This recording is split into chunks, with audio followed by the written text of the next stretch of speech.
Homily for Easter Sunday by Father Jeremiah Mutuku.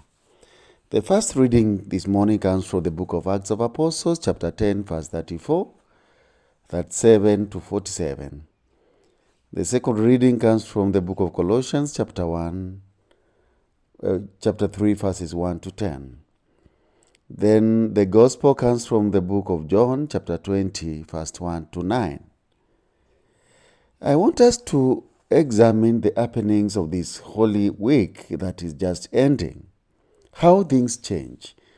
On Sunday, people welcomed Jesus in Jerusalem and they all sang Hosanna. On Friday, the same people stood before Pilate and they shouted, "Crucify him." A day before, a friend had betrayed him to death, and a few hours later, the chief of all the disciples denied him. At the cross, all the disciples had deserted him. A king who wore a crown of thorns, and a king whose throne was the cross. On the cross, all hope was lost. Evil had finally won. Falsehood had conquered the truth.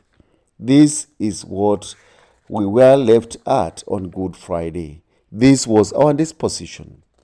But on Sunday morning, Mary Magdalene goes to the tomb.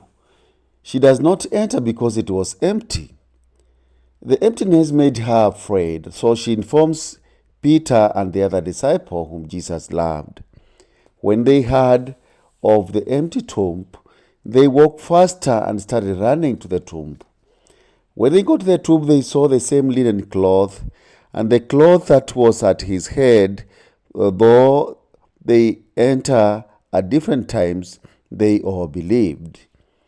Their arrival at the tomb marks a very important step for their faith, because Peter is heard preaching about resurrection after that.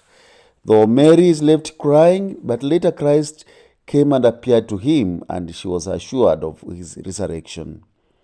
The empty tomb is a proof that Christ resurrected. The beloved disciple is a model for us. He has not seen the resurrected Christ, but by seeing the empty tomb, he believed, and by seeing the linen clothes, he believed in the resurrection of Christ. My dear friends, the meaning of Easter and what Easter offers to us is that it is the pillar on which Christianity stands. If Christ died and never resurrected, his suffering and death would be in vain. Evil will always try to follow us, but whoever stays with the Lord and God, there is always victory. Judas thought that evil had been defeated, and that is why he committed suicide.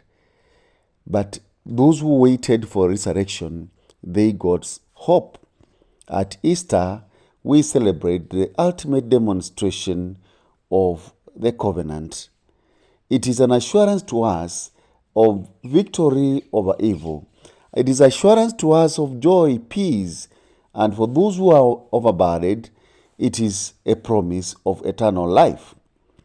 If Christ did not rise from the dead, men would think that the mighty are right, and the weak, humble, and the meek are foolish and lost out forever.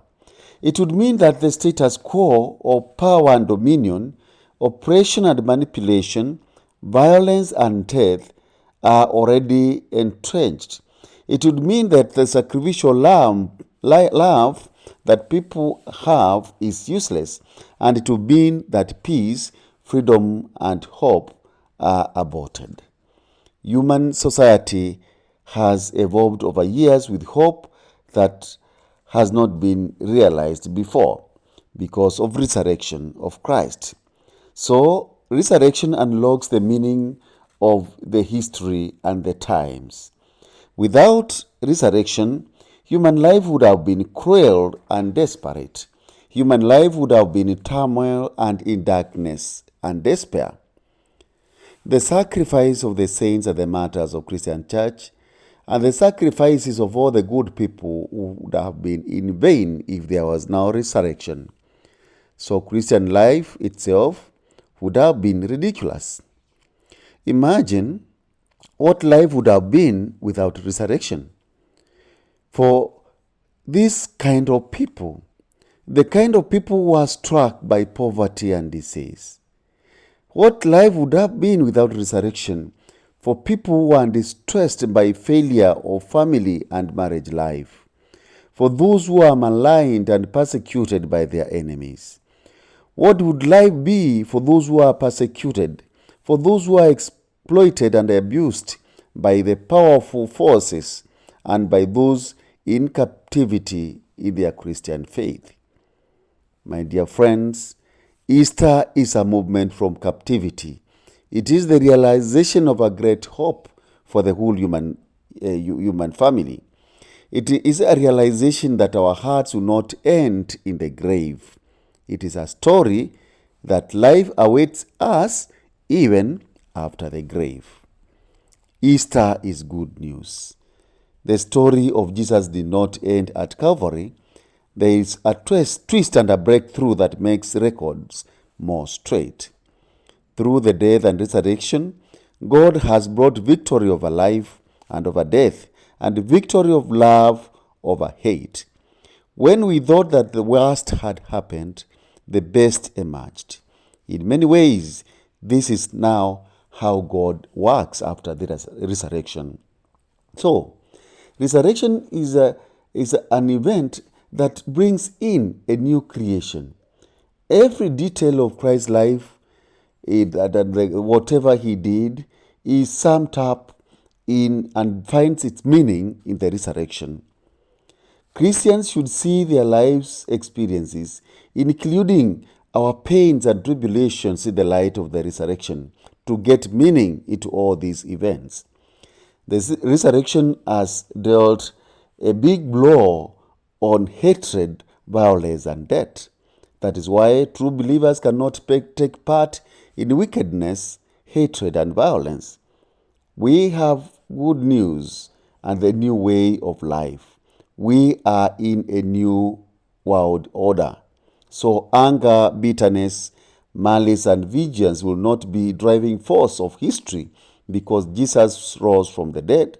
And so his way of civilization of love, which includes forgiveness, mercy, and compassion, should be the driving force. Death is swallowed at Easter. This is because at resurrection we know that God can put back to life all the dry bones, like he promised in the book of Ezekiel chapter 37. All things work together for God. With Easter, pain and agonies that which believers experience now will be overcome, and that all trials and tribulations pass away. I'm not sure why you are listening to this homily, my dear friend. We have the same message to take home today, that the tomb is empty. Many are worried. Many of us have lost hope, maybe because of the things that surround us. Looking at the world, there's many evil that is surrounding us: corruption, high taxation, the hiking of prices of the essential commodities, religious extremism, desperation, betrayal by friends whom we love, diseases that surround us, and many think that darkness has overcome the light. Like Mary of Magdala, we are now invited to go back and tell all the nations that the tomb is empty. We can do this through practical ways, and we can do this by putting a smile on some of the people who are in some distress, to give them life. Those who are in need, physical need, spiritual or emotional needs, need our presence, so that we can smile at them and show them that Christ resurrected. On Holy Thursday, together with some friends, we were distributing some food to the poor people. And I have this one experience where this old man, after receiving his portion of food or ration, He held my hands very tightly. He looked at me straight in the eyes, and he smiled, and he said, "At last, I know there are people who love me. I thought nobody loves me." For me, that was a breakthrough. In fact, you can imagine the life that person got after that experience. I also felt so much rejuvenated. So your smile, your listening ear may be the only reason to stop one person from committing suicide. The other day in Kenya, I read the news, a young man, a university student, committed suicide. Why? Because he committed 15,000, which was meant for his school fee, to betting, and it was lost and gone. So he lost hope and committed suicide. What this young man needed was a man to assure him and to show him some smile, assure him there is life even after losing that money.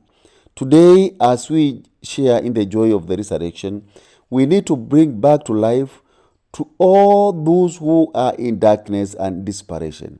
And may the resurrection of Christ give us an answer to all our prayers, and especially give us hope to all those activities and all those experiences we have that tries to push out hope from the world.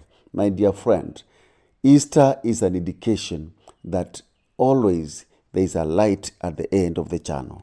Thank you. May God bless you. And may you have a happy Easter Sunday and happy Easter in the times as we continue celebrating the mysteries of the resurrection.